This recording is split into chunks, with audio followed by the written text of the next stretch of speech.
Hello, everybody, and good day. This is Fred with Tech Talk in Wentworth, CCTV of New England, and we are coming at you today with a video on the Ring Generation 2 doorbell camera and how to adjust its sensitivity when it comes to motion-activated alerts. We have previously done a video on installing the Ring Generation 2 doorbell camera. There's a link going across the top of your screen right now to that resource, to that video. But from that video, folks have said, look, we installed this and we are getting a ton of motion alerts. Ring's default settings are much too high. How do I lower the sensitivity settings for the motion alerts? And this is very important because if you look at the camera we have that we're using for an example, right? You would be primarily concerned with your stairs and your driveway, right? We're not so concerned with the road, the main road, or the neighboring houses.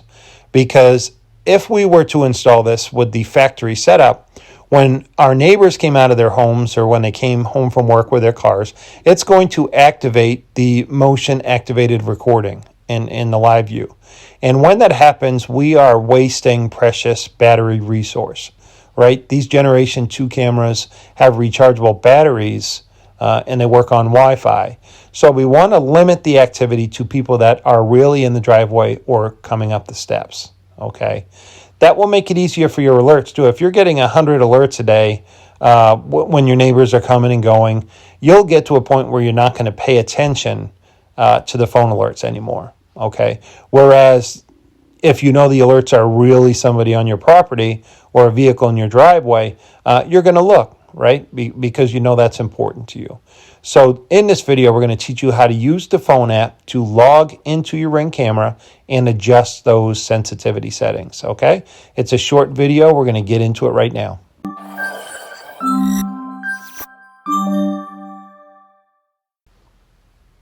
All right, everybody, what do you say? Let's get into the meat and potatoes. Before we do, you know the drill. There is a red subscribe button in the bottom right-hand corner of your screen. Please click that and subscribe to our channel if you have not yet done so.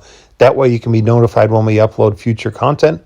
Also, leave questions and comments. A lot of these videos are based on subscriber and viewer questions and comments, including this series on the Ring Generation 2 doorbell camera. We have previously done a video on the installation process for this camera and how to connect the camera to the phone app. Again, there's a link going across the top of your screen right now with the steps and procedures to do that.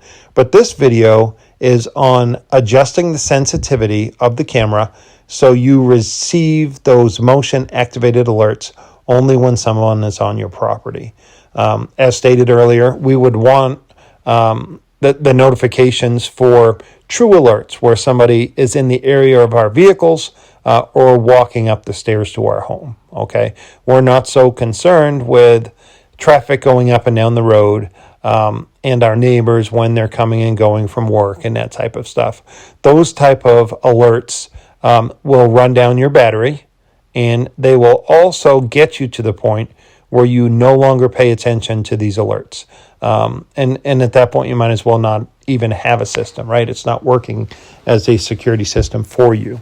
You're not getting the full benefit of the system. So what we want to do, if you double tap on the screen, you can out of here by hitting the white X in the top left-hand corner of the screen.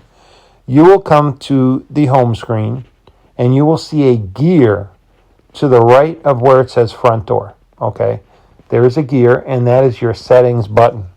Okay, when we go into that settings button, we want to make sure that the Ring alerts are turned on, motion detection is turned on, and motion alerts, that's also turned on.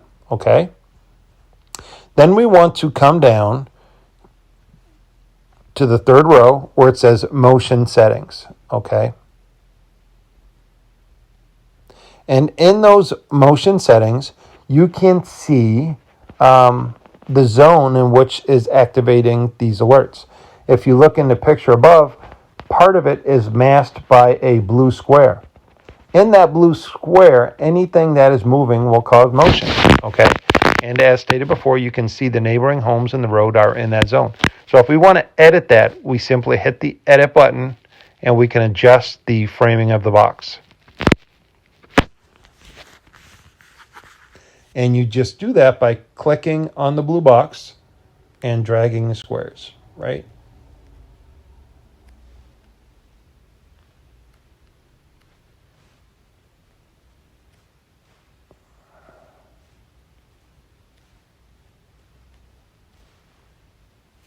And now what we have done, we have framed in the yard and the driveway. Okay, so we'll hit done, and then we'll hit save. And now we are back in the motion settings. Okay, so we just did our zone. Below that, you see motion sensitivity. These are by default about 50%. I like to go a little bit lower, maybe 30%. There. Again, this is trial and error. You may put it at 30% and still receive, based on your environment, a false alarm or two. If that's the case, you want to come back in here and turn it down a little more. Conversely, you might notice one day that your child comes home from school and they walk across the lawn in an area where it did not trigger the motion. In that event, you'd want to turn it up. Right? It's trial and error to get it set up exactly the way you want to. But generally speaking, 30, 40% in most environments is right. So we'll go ahead and hit save now.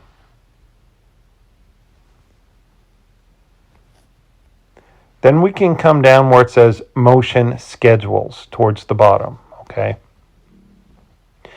And this will allow you to schedule when you want the camera to be off. Okay. If there is a time period where you do not want alerts, say you work from home during the day, and during the day you do not want the camera alerts going off, okay? You can hit add schedule, and we can go to morning, okay? And we can tell it that we want alerts off from 5 a.m. until 4 p.m. Okay, so during the day, during which hours should motion alerts be paused? We want them paused from 5 a.m. until 4 p.m. Okay, and then when you hit continue, you can pick the days of the week for that time period. Okay, we only work Monday through Friday. Okay, hit save, and you're good to go. So now when you're at work, your phone and your computer is not going to be blowing up with motion alerts when the mailman comes or the dog's outside and that type of stuff. It's only going to trigger those alerts at nighttime when you're not working. Okay, so that is how you use that function in the event you want to. Okay, but basically that is it, folks. That's how you adjust the sensitivity. You definitely want to do that to tailor it to your environment, to your home, to make it effective for you. Hopefully you enjoyed the video. We'll see you in the field.